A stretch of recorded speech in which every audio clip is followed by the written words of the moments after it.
Hello and welcome to the Dune Minute Podcast, your place to deep dive minute by minute into the cinematic adaptation of Frank Herbert's World of Dune. I'm one of your hosts, John. And I'm Zach. And today we are talking about the last minute of spice harvesting, and we're ending with some panic. Oh, yes. Everyone is freaking out by the end of this 60 seconds. But before we get to panic attacks, let's talk about harvesting spice under duress. Yes. Which then leads to panic attacks.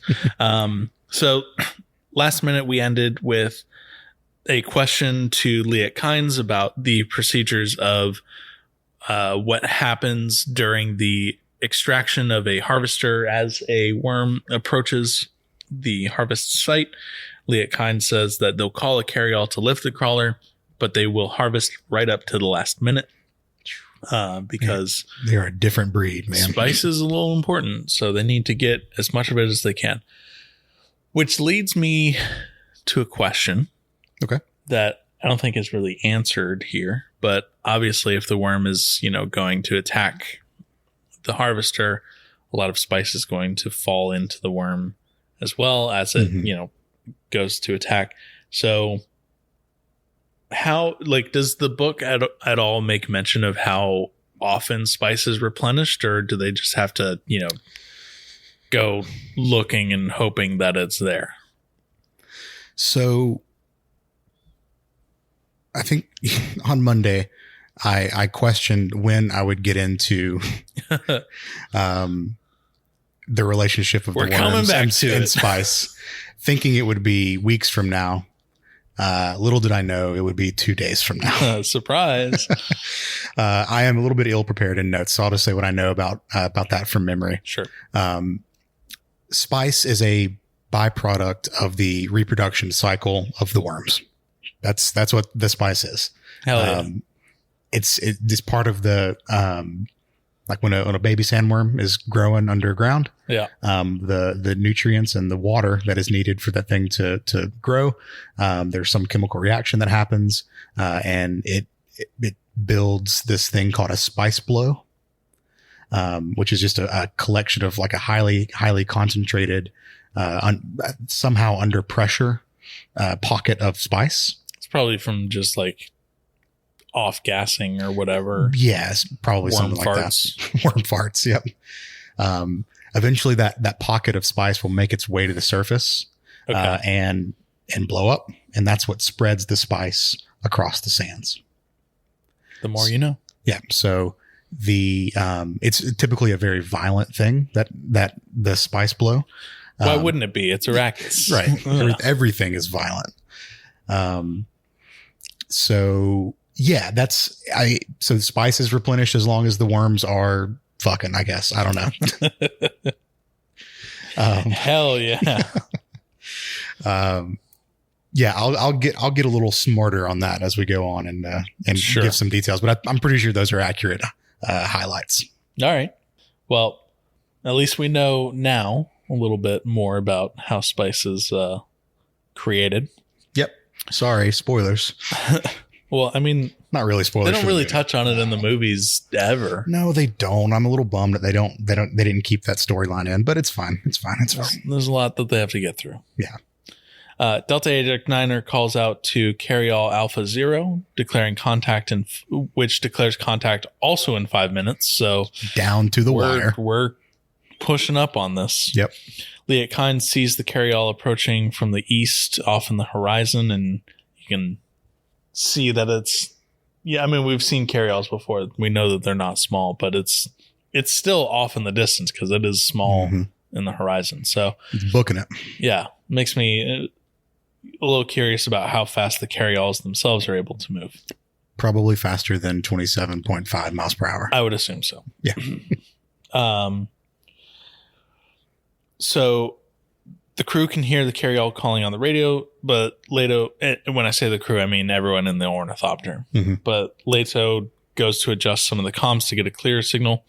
I want to just point out the couple things. First of all, the instrument panel, incredibly analog, like sure 1960s, 70s style, instrument panel. and everything. Mhm. I mean, I guess even still to a degree modern. But I really like that they took the care to either create fresh new panels for the movie or like really clean up older panels and then like overlay them with Galak on all of the buttons, like all of the labels. It's all in Galak. I don't know how you pronounce it. Whatever. Garlic sauce. But yeah, no, just shout out to the props team for that. Like at one point he pushes one of the like clear plastic buttons that has the light behind it. And it's almost like you can feel that chunk of the button as he like presses it and stuff. Yep. Yeah. That's the stuff that I really like in movies like this. So, it's set decoration, man. And like set design. It's great. Prop building. Love it. We get more back and forth comms, and we begin to see the docking sequence. Yeah. So this is where I kind of figured out how the carryalls function without their balloons. Okay. So you see the crawler, right? It's a big rectangular vehicle with a mostly flat top on it. There's a lot of dust, unsurprisingly, on top of the crawler. Yeah. As the carryall is flying over it, you see a central like vortex underneath the carryall. So I think it's just like one giant turbine in the middle of it that like sucks air down from the top and then like blows it out the bottom. Oh, cool. Could be incredibly wrong, but just based on like the dust patterns. Because once again, I'm watching this, frame by frame. Right. Rewinding and, scrubbing through everything. That's how it appears to fly. Okay. I'll have to go back and check that. Not to verify or anything, just to see. Yeah, no, it's a cool little, extra detail observation. Yeah. So, because they could have just made it just like billowing dust all over the place and whatever, but someone very clearly thought about that. Yeah. One of the things I like about sci-fi and in general, and especially sci-fi that's like adapted from some kind of text. Yeah. Is that the people who are writing this and coming up with the visuals and the storyboard artists and whatnot, they really have so much like free reign to create the ships as they interpret them. Yeah, and in sci-fi, it doesn't have to follow physics as we know it. No, absolutely not. They can get so creative with it. Yeah. So very well could be. They're not the same ornithopters as we saw in the Lynch movie, for sure. Just the little like bread boxes that fly. I missed the bread boxes. So these, all the ship design is really cool, and it takes like a really talented imagination to come up with all like everything being different. Yeah. So I mean, it should be no surprise what the inspiration for ornithopters in this movie is. Dragonflies. Correct. But I was trying to think of a joke there, but I couldn't. Yeah. But that's one thing. I think it was, I don't remember if it was last episode or Monday's episode where I was talking about like the extras in Apple TV for Dune Part 1 and Part 2, where they talk about, what went into the concept designs and, kind of outlining the inspiration for not only, just vehicles in general, but vehicles of different house origin. Episode 2 of this podcast, we talked about the crawlers for the Harkonnen and how they are very bug-like, and we've seen more and more bug-like Harkonnen stuff ever since. So it's cool to kind of see in those extras the behind the scenes and the inspiration and some of the concept art and stuff that made it and some of the concept art that didn't make it into the movie. So Well, speaking of things that didn't make it, one of the anchors didn't make it. Yeah. So we get to see how the docking sequence works. Yep. Okay. So we see three of the anchors, just shoot out and clasp on. I'm assuming there's some kind of magnetic, electromagnetic clasp that holds it on. Gotta be. But when the fourth anchor shoots out of the carryall, we hear a loud explosion. Mm-hmm. So I'm assuming that explosion is somehow, or is from the mechanical failure. But do you think it's like also just like rocket propelled, shootout? Or is it like I don't know. Yeah, that's what I assumed. It was like some kind of like charge, like an explosive charge that actually shoots it out to the right spot. And then those magnet like clamps get on the side of the harvester. Clearly it went wrong enough to where there's no way that they could have like taken the clamp over, like gotten it and just put it there manually. Yeah, there's no manual you see the arm process just kind of like limp dick it up and then just like kind of go back into the try to go back into the harvest or into the carryall. Yeah, so like the support cables, I'm sure they have to be like some crazy strong cables that hold these anchors to the carryall. Because if they're going to lift a full spice harvester, that is a ton. I mean that figuratively, not literally. It's probably multiple tons. It's probably several, like dozens, probably hundreds. Could be. Who knows? I mean, think of it. All right. So we saw how big the harvester was last week. Yeah. Right. And you got to assume that it's made of like thick ass steel because we know that, the sandstorms are violent enough to cut through metal. Yep. Plus the weight of all the spice, which like, it's probably deceptive like water where it's like, oh, this doesn't feel that heavy. And then like you pick up a couple gallons of water and it's like, oh, fuck. Yeah. So that's true. True. Yeah. So it's got to weigh a lot. Yeah. So yeah, to me, it looked like there was something went wrong in the initial like explosion that launches the clamp out. And then the actual support arms looked like there was one kind of dangling off the clamp. So that was like broken. And so just a lot of stuff went wrong. And Alpha Zero confirms over comms that the arm is dysfunctional and the lift is dead. Yep. And now there's panic in their voice. Yep. They were super cool, calm, collected up until now. And guess what? Our minute ends here. Well, we hear the word all call. And that's right where it ends. That's right. Yep. Actually, no. We hear Leah Kynes just under her breath just say shit. And Do that's we? where and that's where our minute ends. Subtitles, man. I watch with subtitles. I missed that part.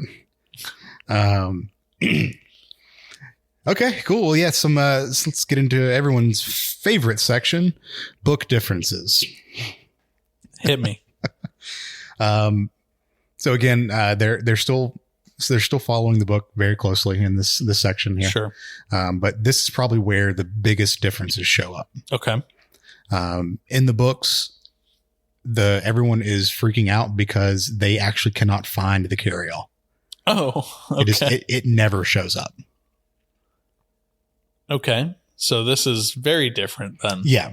Yes. The end goal is the same. This harvester is not going to be able to be lifted out. Sure. So that was the end goal here. I think they just wanted to add a little drama, but also really to illustrate how broken their machinery is. So they have a moment of, oh, things are broke in there. So got to the same point, made the same point as the book did. But in the books, the carryall just does not show up at all. These couple of passages that the movie is depicting right now, I think Leto says like 3 or 4 times why do we not have 2 carryalls per harvester? Why do we not have 2 carryalls per harvester? And eventually Kynes is like, because you don't have the extra equipment. Yeah. You just don't, you don't have that much, man. So there's a little bit of contention between them here. And he will later go on to implement a 2 carryall per harvester rule. Look at that. So to avoid positive change. Yeah. To avoid things like this.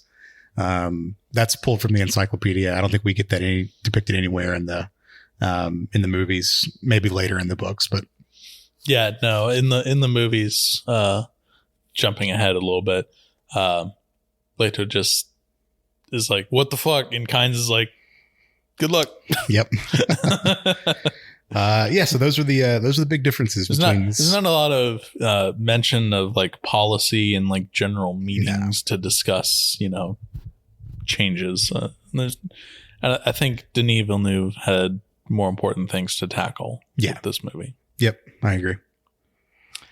All right, cool. Anything else? Really funny if there was just like a hard cut to just like some boring ass bureaucratic process. Well, I mean, not to get too far ahead, but there is a really like important scene in the books that's completely cut out of the movies. Yeah. Like not even mentioned to it or like, or anything. It's like a dinner scene that we get a little bit later, in the books from where we're at now. Yeah. Where they like meet different, like tycoons of business from Arakeen. Yeah. And they're just discussing basically the change from Harkonnen rule to Atreides rule. And there is a fair amount of like, I guess like political, schmoozing and political maneuvering and, and whatever that stuff that you have time for in a book. Yeah. Yeah. So it's like, so there is that stuff. We're not going to see it. Wish though, if they did cut to like a quick 30-second scene of bureaucracy and whatever, they just animated in, Hermes from, Futurama. Oh yeah. Just him sitting behind a desk, just he's stamping shit. Yeah. He would have that place running like a semi-oiled machine. Do you think Hermes would have been a fantastic Mentat? Yes. Like better than Thufir Hawat? No, but he would have been one. Yeah, he'd have been good. Yeah. Only after he got his groove back though. Yeah. I mean, anyways, that's enough of that. That's all the notes I had for this minute. Yeah, no, that's, nothing else. I just love that Leah Kynes ends a minute just with a shit.